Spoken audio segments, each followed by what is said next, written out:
nongeye kubasuza abakunzi ba Pamakyo TV kubw'igihe kimaze tutari kumwe ubu twagarutse noneho tugarukanya makuru ashyushye avuga ku muhanzi Syntax umaze igihe abica bigacika. Kuri uyu munsi noneho ijoro ryashize nibwo habaye igitaramo muri New H Zone, habereye igitaramo cy'amarushanwa cyitwa Competition Talent Show ku nshuro ya mbere, aho abahanzi batandukanye basusurukije abantu ahangaha.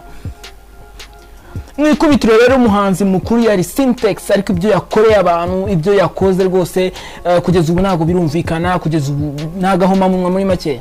No munsi noneho tuje kubagezaho inkuru irambuye kuri iki kintu cyabaye kivuga kuri Syntax.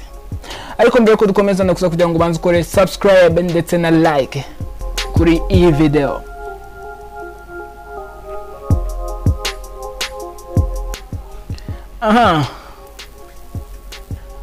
Ibigaragara nuko amakuru dufite nuko iki gitaramo cyatangiye cyangwa se cyatangiye tariki 12 Nyakanga 2018 no mwaka turimo, kikazarangira tariki 12 Kanama z'uyu mwaka. Gusa tukaba dufite amakuru yatugezeho avuga ku byo umuhanzi Syntax yaba yakoze. Gusa mbibutsa ko ino nkuru tuyikesha imbuga zitandukanye harimo n'inyarwanda.com,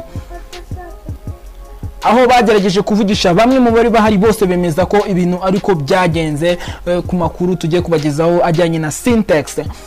Igitaramo rero cyatangiye, hari umukobwa wari uri kwishyuza ku muryango nk'ibisanzwe ngo tumenyereye bya kwinjira n'byari ubuntu. Ubwo rero icyabaye nuko gitangaje, bavuga ko amakuru Syntax yari yishyuye amafaranga yari yumvikanye nayo bari bumvikanye n'aba bateguye iki gitaramo. Baravuga bati igitaramo kirangiye twashatse Syntax turamubura, n'umukobwa wari uri ku muryango yishyuza bose baragiye. Twagerageje kumuvugisha twumva ngo bamaze no kugera i Bugande, kandi amafaranga yishyuzwaga niyo yagombaga kuvamo amatike y'abo bahanzi bandi bari bashusurikije abantu.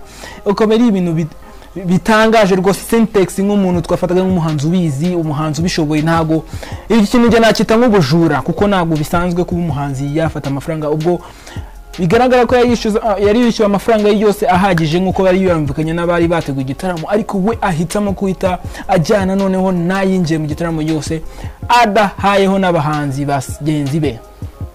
Kigaragara nuko bahise bagera i Buganda ako kanya we n'uwo mukobwa. Se ndibaza noneho umuziki ukomeza i Buganda cyangwa se azagaruka mu Rwanda, bimeze gute? Wenda reka dutegereze twumve ikizavamo. Ariko ibintu Syntax yakoze rwose ni ibintu bigayitse, bitumvikana rwose, bibi cyane.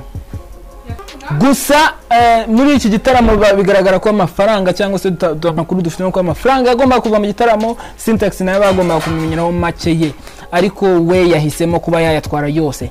Amakuru turafite nuko ubu Syntax ari bugane n'uwo mukobwa yishyuzaga cyangwa se wishyuzaga ku muryango.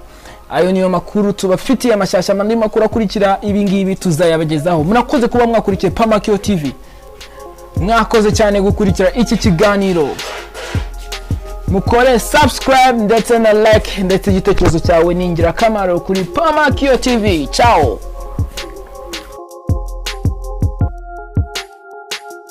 Brother, it's caught in the crossfire.